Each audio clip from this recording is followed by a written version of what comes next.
ఇవాళ దోశలు వేసుకున్నాం మమ్మీ అందరి కోసం. ఫస్ట్ పెనం మీద మంచిగా ఆయిల్ వేసినాక కొంచెం ఆనియన్ రుద్దాలి. ఆనియన్ రుద్దినాక మనం ఒక గరిటె దోశ పిండిని తీసుకొని ఇలా చిన్న చిన్నగా వేసిన తర్వాత మంచిగా ఆయిల్ వేయాలి. దాని చుట్టూరు మనం కొంచెం లోపల కూడా వేయాలి. మంచిగా వస్తుంది. Thank you mummy. ఇప్పుడు అది కాలితే సైడ్స్ కొంచెం లెగుస్తుంది. లెగిసినాక మనం టర్న్ చేయాలి. సో ఇప్పుడు కొంచెం లెగిసింది అన్నట్టు అనిపిస్తుంది నాకు.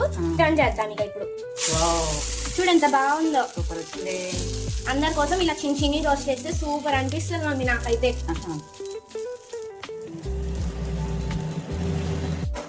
ఇదిగో మమ్మీ మన దోశ రెడీ. ఓ దోశ భలే ఉందిరా, బుడ్డి దోశ. ఇందాక కూడా 2 వేసా. అప్పుడు నువ్వు వీడియో తీసుకోలేదు కదా. అవును. ఇప్పుడైతే చిన్న దోశ బాగుంటుంది. నాకు ఇష్టం వేస్తావా? వేస్తా మమ్మీ, దా చూద్దు. నా కోసం చిన్న చిన్న దోశలు భలే వేస్తున్నావు చేసిన గార్లల్లే. ఇక్కడ ఒకటి, మళ్ళీ ఇక్కడ ఒకటి. ఓ బుడ్డి బుడ్డి భలే బాగుంటాయి. గార్లల్లే ఉంటాయి.